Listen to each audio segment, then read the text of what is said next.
Hello student, आपका स्वागत है मेरे जीके जी एकेडमी चैनल में। आज हम क्लास 10 की गणित एनसीईआरटी पैटर्न प्रश्नावली नंबर 3.2 प्रश्न नंबर 5 और 6 देखेंगे मेरे प्यारे बच्चे। ध्यान देंगे। एक आयताकार बाग जिसकी लंबाई चौड़ाई से 4 मीटर अधिक है और अर्ध परिमाप 36 मीटर है, तो बाग की विमाएं ज्ञात कीजिए। तो सबसे पहले एक आयताकार आप बना लीजिए। समझ लीजिए, मान लीजिए हम एक आयताकार ऐसे बना लिए। ध्यान दीजिए, तब समझ आएगा। आयताकार की आमने सामने की भुजा क्या होती है? बराबर होती है ना। तो ये आपका लंबाई है, ये भी क्या है? चौड़ाई है। चौड़ाई है ना। ये भी क्या आपका? चौड़ाई है, ये लंबाई है। तो इसको जोड़ लिया जाता है, तो इसका परिमाप क्या होगा? इसका परिमाप बराबर, जोड़ेंगे तो लंबाई कितनी बार है? 2 बार है। परिमाप बराबर, ठीक है ना, परिमाप बराबर होगा 2 लंबाई धन 2 चौड़ाई होगा ना। तो क्या होगा? 2 लंबाई धन चौड़ाई। बात समझ आया ना। अब इसका अर्ध परिमाप निकालेंगे, तो अर्ध परिमाप क्या होगा? अर्ध परिमाप बराबर 2 लंबाई धन चौड़ाई बटे क्या लिखेंगे? 2 से 2 काट देंगे तो क्या बचेगा? लंबाई धन चौड़ाई बचेगा। इस तरह आपको इसका मान निकालना, एक आयत बनाना, उसका परिमाप देखना, उसका अर्ध परिमाप देखना है। तो इसमें क्या रहा कि एक आयताकार बाग जिसकी लंबाई चौड़ाई से 4 मीटर अधिक है। लंबैया जो है चौड़ैया से कै मीटर अधिक रहा? 4 मीटर। तो यहाँ जब हल करेंगे तो इसको क्या लिखेंगे? माना आयताकार बाग की लंबाई, बाग की लंबाई, ठीक है ना। ध्यान देंगे, लंबाई x मीटर है और चौड़ाई y मीटर है। ऐसे आपको लिखना है, ठीक है ना। ध्यान देंगे। उसके बाद आपको इस तरह लिखने के बाद अब क्या लिखेंगे मेरे प्यारे बच्चे? ध्यान देंगे तो आपको वाकई में समझ आ जाएगा।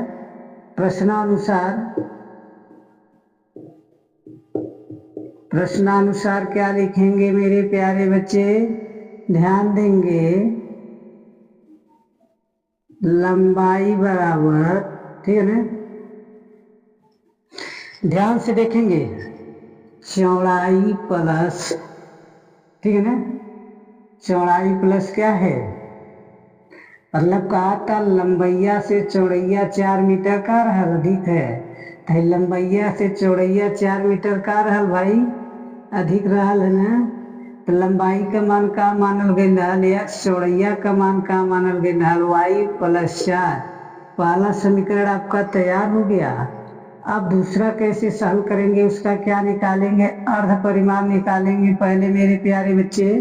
तो यहाँ क्या दिया? ध्यान देंगे, देखिए अर्ध परिमाप, तो यहाँ लिखेंगे अर्ध परिमाप बराबर 36 मीटर दिया है।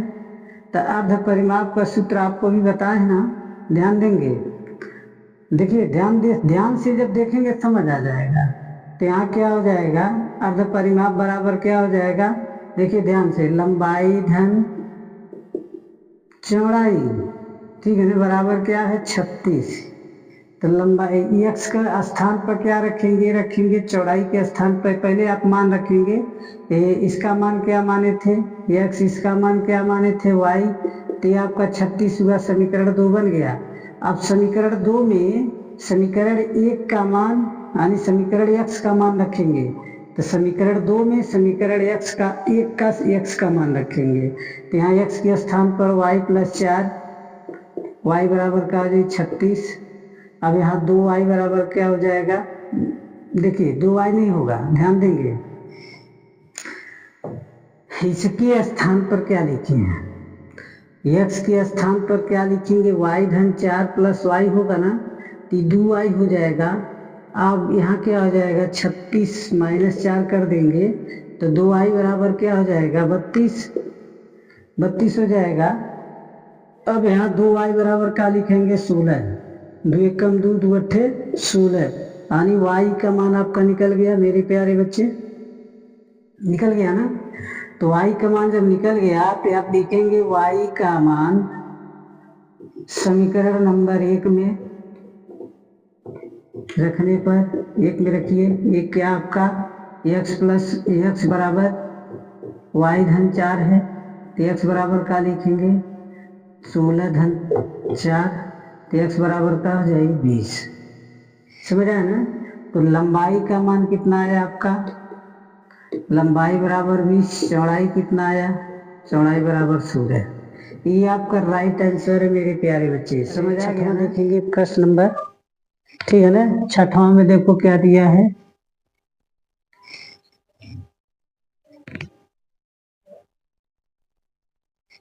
अब मेरे प्यारे बच्चे प्रश्न नंबर छठवां देखेंगे।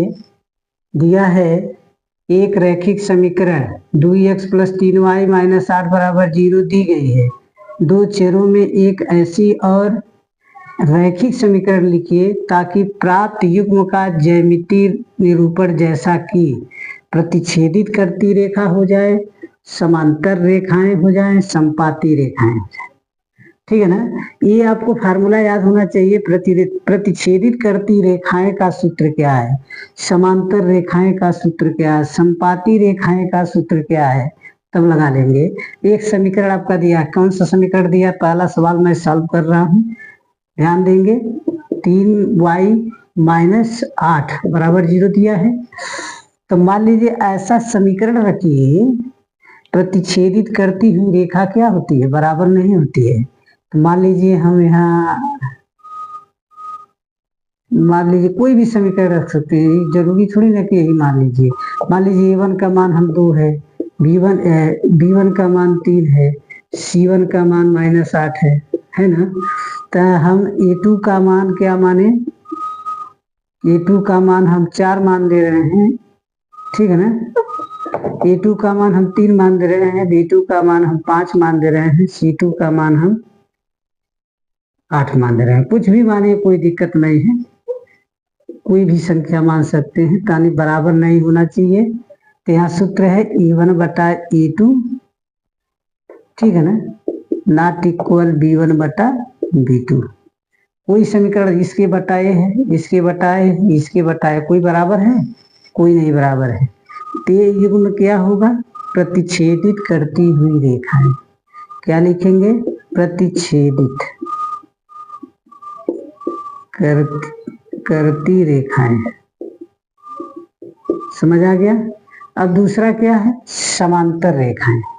समांतर रेखा को आपको पता है, एक बराबर हो एक बराबर ना हो, तो ये भी इसी तरह लिखना है। देखिए दूसरा सवाल सॉल्व कर रहे हैं मेरे प्यारे बच्चे। तो 2x प्लस 3y माइनस 8 बराबर 0 दिया है। अब यहाँ क्या लिखेंगे, e1 का मान 2, b1 का मान 3, c1 का मान माइनस 8, e2 का मान अब क्या लिखें कि ये बराबर हो जाए। तो e2 का मान क्या लिखेंगे हम, ठीक है ना, e2 का मान हम लिख देते हैं 4, b2 का मान लिख देते हैं 6, c2 का मान लिख देते हैं 10, ठीक है ना। ध्यान से देखेंगे तो यहाँ e1 बटा e2 बराबर b1 बटा b2 बराबर c1 बटा c2 बराबर, तो यहाँ e1 का मान क्या है, 2 बटा 4 बराबर 3 बटा 6 बराबर 8 बटा 10। तो यहाँ 3 एक कम 3, 2 दूना 4, अब 3 दूनी 6, तो 1 बटा 2 बराबर 1 बटा 2 बराबर नॉट इक्वल 8 बटा 10। एक बराबर है, एक बराबर नहीं है, तो इसे क्या कहेंगे हम, समांतर रेखा। क्या कहेंगे, समांतर रेखाएं। और ये जो तीसरा मेरे प्यारे बच्चे जो दिया संपाती रेखाएं, तीसरा का आप स्वयं हल करेंगे, क्योंकि दो आपको हम बता दिए, कि प्रतिच्छेदित रेखाएं में A1 बटे A2 नॉट इक्वल B1 बटे B2 होता है, और समांतर रेखाएं बता दिए कि A1 बटे A2 बराबर B1 बटे B2 नॉट इक्वल C1 बटे C2, उसी को समांतर रेखाएं कहते हैं। तो संपाती रेखा किसे कहते हैं वही आपको हल करना है, ठीक है ना। इस सवाल को आप स्वयं हल कर लेंगे मेरे प्यारे बच्चे। उम्मीद करते हैं कि मेरा वीडियो आपको अच्छा लगे, तो मेरे वीडियो को लाइक सब्सक्राइब जरूर कीजिए। धन्यवाद।